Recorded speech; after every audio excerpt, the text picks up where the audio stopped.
June 1, 1943, 10:17 a.m. British summer time.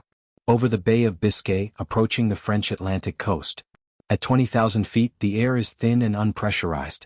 The temperature inside the aircraft hovers well below freezing. Frost forms along exposed metal. Condensation hangs in the air, turning breath into vapor. A B-17F Flying Fortress, serial number indistinct beneath layers of grime and exhaust streaks, holds its position in a tight combat box. 4 right are 1820 Cyclone engines maintain steady RPM. The aircraft vibrates under constant load. Ahead lies occupied France. Beyond that, the submarine pens at Saint-Nazaire. German anti-aircraft guns open fire. Black bursts of flak bloom in the sky, timed detonations calculated to intersect altitude and speed. The formation does not scatter. Doctrine forbids it. Bombers that break formation die alone. A shell detonates just off the port side. Shrapnel punches through aluminum skin. The shockwave tears through the fuselage. Electrical wiring snaps. Oxygen lines rupture. Incendiary fragments scatter through the radio compartment.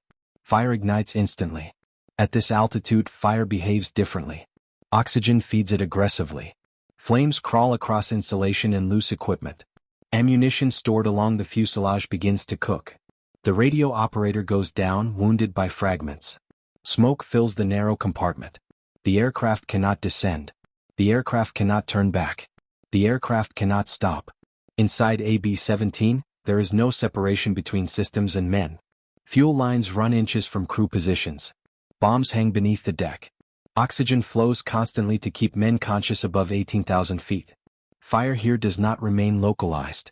The pilot receives the first report over the intercom. His hands stay on the controls. Formation must be maintained until bombs are released. Breaking away early risks collision, fighter attack, or mission failure. The bombardier prepares the Norden bomb site. The navigator recalculates.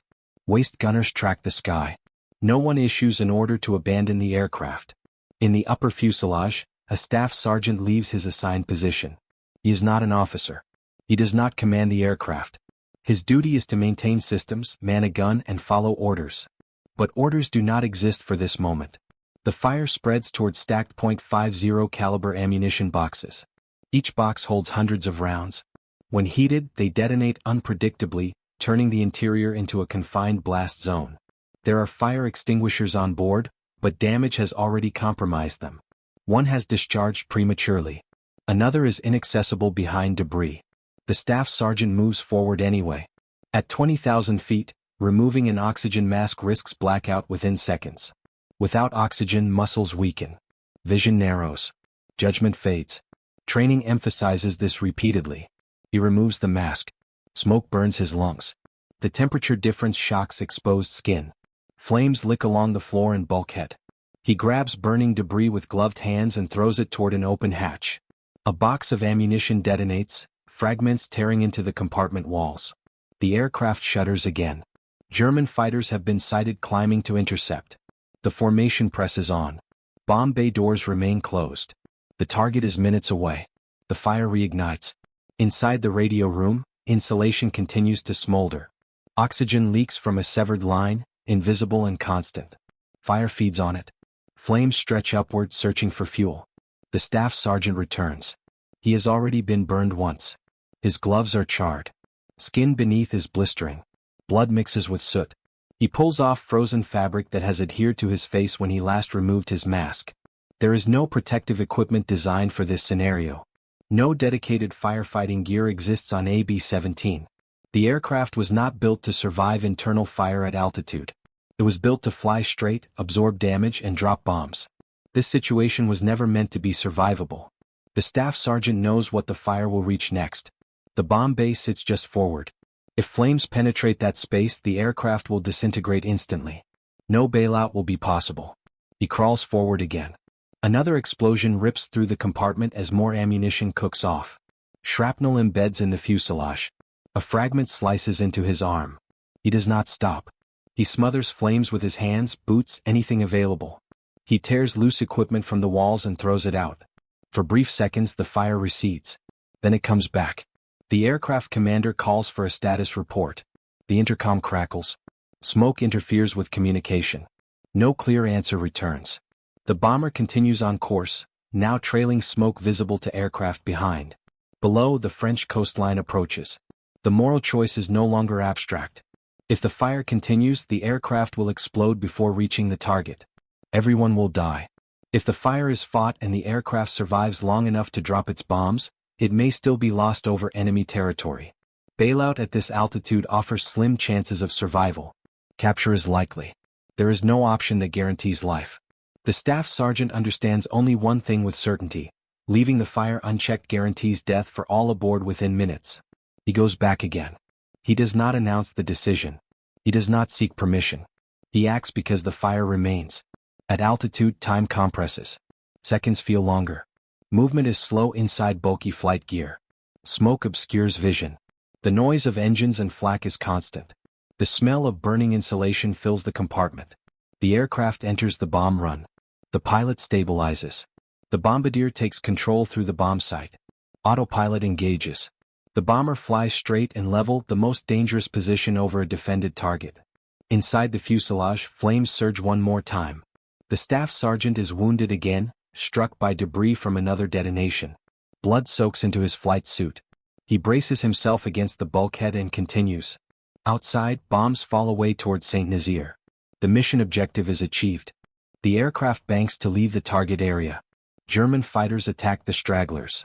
Tracer rounds tear past the fuselage. The B-17 absorbs more damage.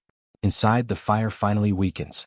What remains is smoke, scorched metal, and silence where flames had been seconds before.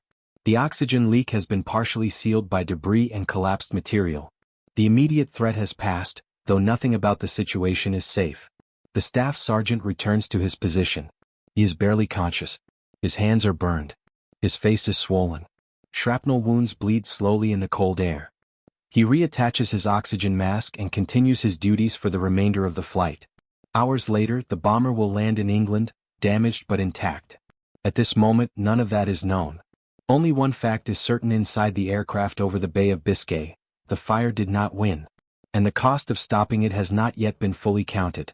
Maynard Harrison Smith entered military service later than most men who would fight in the air war over Europe. Born on May 19, 1911 in Cairo, Michigan, he grew up in a rural Midwestern environment shaped by mechanical labor and economic uncertainty. He completed his education before the Great Depression tightened its grip on the country, then worked a series of civilian jobs, including automobile sales and mechanical repair.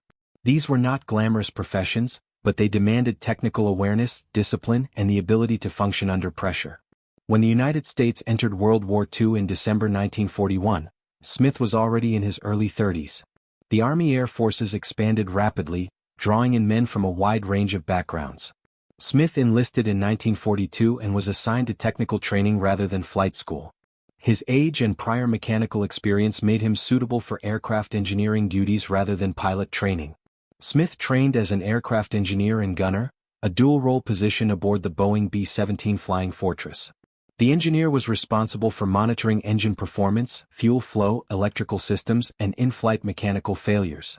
He was also expected to operate defensive armament when needed. It was a role that required constant situational awareness, but offered no authority over flight decisions. By early 1943, Smith was posted to the European Theater of Operations. He was assigned to the 423rd Bomb Squadron of the 306th Bombardment Group, part of the U.S. 8th Air Force. The group operated from RAF Thully, north of London. Its mission was daylight precision bombing against strategic targets in German-occupied Europe. The daylight bombing campaign was controversial even within Allied command. American doctrine emphasized precision strikes against industrial targets, using heavily armed bombers flying in tight formations for mutual defense. This strategy assumed that concentrated defensive fire from multiple aircraft could repel enemy fighters without escort deep into enemy territory. By mid-1943, this assumption was proving costly. German air defenses had adapted quickly. Radar-guided flak batteries ringed major targets. Fighter units refined head-on attack tactics that minimized exposure to defensive guns. Loss rates among bomber crews were high, particularly on missions that penetrated deep into occupied France and Germany. Saint-Nazaire was one such target. Located on the French Atlantic coast, Saint-Nazaire housed massive reinforced concrete submarine pens used by German U-boat forces. These submarines threatened Allied shipping lanes, particularly during the Battle of the Atlantic. The pens were designed to withstand heavy bombardment, making them a difficult but strategically important objective. On June 1, 1943, the 306th Bomb Group was tasked with attacking St. Nazaire. Weather conditions were marginal but acceptable. Intelligence reported heavy flak defenses and expected fighter interception. Despite this, the mission was approved. Smith's aircraft was a B-17F variant, an earlier model of the Flying Fortress. It carried a crew of 10 and was powered by 4 Wright R-1820 radial engines. Defensive armament included multiple .50 caliber machine guns mounted in the nose, dorsal turret, ventral ball turret, waist positions and tail. Inside the aircraft, space was limited. Crew compartments were narrow, unpressurized, and unheated. Oxygen masks were mandatory above 10,000 feet. Electrical wiring, oxygen lines, fuel lines, ammunition boxes, and radio equipment ran through the same confined spaces. Fire inside the aircraft was one of the most dangerous emergencies a crew could face. Unlike engine fires, which could sometimes be extinguished by cutting fuel flow and using built-in suppression systems, internal fires had no standardized solution. Portable fire extinguishers were carried, but they were limited in number and effectiveness. Once flames reached oxygen-fed areas or ammunition storage, survival odds dropped sharply. As the formation approached the French coast, German flak batteries opened fire. Anti-aircraft shells were timed to detonate at the altitude of the bombers, creating fragmentation patterns designed to shred aircraft skin and systems rather than destroy them outright. Smith's aircraft took a direct hit. The explosion occurred near the radio compartment, just aft of the bomb bay. Shrapnel punctured the fuselage and severed oxygen lines. Incendiary fragments ignited insulation and loose equipment. Ammunition stored along the fuselage floor began to burn. The radio operator was wounded and incapacitated. Smoke filled the compartment almost immediately. At 20,000 feet, oxygen leaks turned small fires into uncontrollable infernos. The B-17's design assumed continuous oxygen flow. There were no automatic shutoff valves for damaged lines inside the fuselage. The pilot and co-pilot received reports of fire but could not abandon the mission without orders or catastrophic damage. Formation discipline was critical. Aircraft that dropped out early were more vulnerable to fighter attack. Smith left his position without instruction. He attempted to use onboard fire extinguishers, but at least one had already discharged due to damage. Another was inaccessible. The fire continued to spread. Smith removed his oxygen mask to fight the flames. At that altitude, hypoxia could cause unconsciousness in seconds. Repeated removal increased the risk of blackout or death. He began manually removing burning ammunition boxes and debris. He threw flaming material out through openings in the fuselage. As ammunition cooked off, rounds detonated violently, spraying fragments in all directions. Several explosions occurred within feet of him. Smith suffered burns to his hands and face. His gloves were destroyed. Skin blistered almost immediately. When he replaced his oxygen mask, moisture froze against his face, adhering the fabric to burned skin. Despite this, he returned to the fire multiple times. The situation worsened when the fire reignited near the bomb bay bulkhead. If flames reached the bombs, the aircraft would be destroyed instantly. Smith crawled forward again, ignoring shrapnel wounds sustained during previous detonations. The aircraft remained on course. During the bomb run, the pilot flew straight and level, increasing vulnerability to both flak and fighters. The crew could not maneuver to assist Smith or reduce fire spread. The internal battle continued while the external threat intensified. Smith continued to fight the fire until it was reduced to smoldering debris. He collapsed briefly, then returned to his station. He remained conscious enough to perform his duties for the remainder of the mission. German fighters attacked the formation during the withdrawal. Smith's aircraft sustained additional damage but remained airborne. Several crew members were wounded. None were killed. After several hours, the bomber landed at RAF Thully. Ground crews discovered extensive internal damage. The radio compartment was scorched. Wiring was destroyed. Ammunition racks were empty or burned. The aircraft was temporarily grounded for repairs.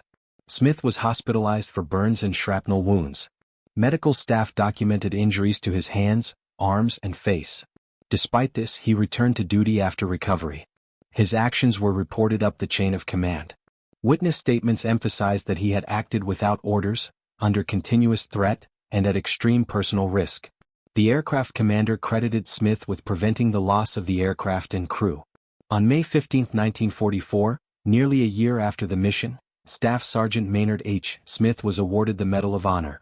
The citation detailed his repeated trips into the burning compartment, his exposure to exploding ammunition, and his refusal to abandon the aircraft.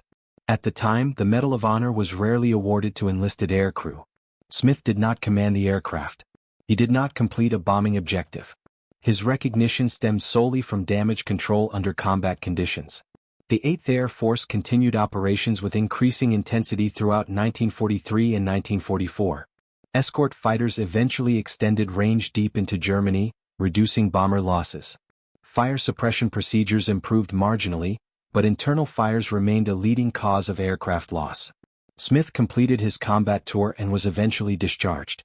Unlike many decorated veterans, he did not pursue a military career or public recognition. He returned to civilian life, working in ordinary jobs far removed from combat aviation. He died on May 11, 1984, 8 days short of his 73rd birthday. His aircraft did not survive the war. Like most B-17s, it was eventually lost to combat damage or scrapped after the conflict. The mission to St. Nazaire did not destroy the submarine pens outright. They remained operational until late in the war. But on June 1, 1943, one aircraft returned that otherwise would not have. The reason was not design, doctrine, or command. It was a decision made inside a burning fuselage at altitude with no margin for error. The mission to St. Nazaire ended without ceremony. There was no announcement when the damaged B-17 rolled to a stop on the wet concrete at RAF Thully. Ground crews saw the smoke stains along the fuselage. They noted the burned metal around the radio compartment. They counted the empty ammunition racks and the shattered wiring. These signs were familiar. Aircraft returned in worse condition every week. What mattered was that it returned at all. In the months that followed, the air war over Europe intensified. Bomber formations grew larger. Targets moved deeper into enemy territory. Losses mounted. Entire crews disappeared on missions that left no survivors to explain what had gone wrong. In that environment, the events of June 1, 1943, could easily have been absorbed into routine statistics. Another damaged aircraft, another wounded crewman, another mission completed. But internal reports told a different story.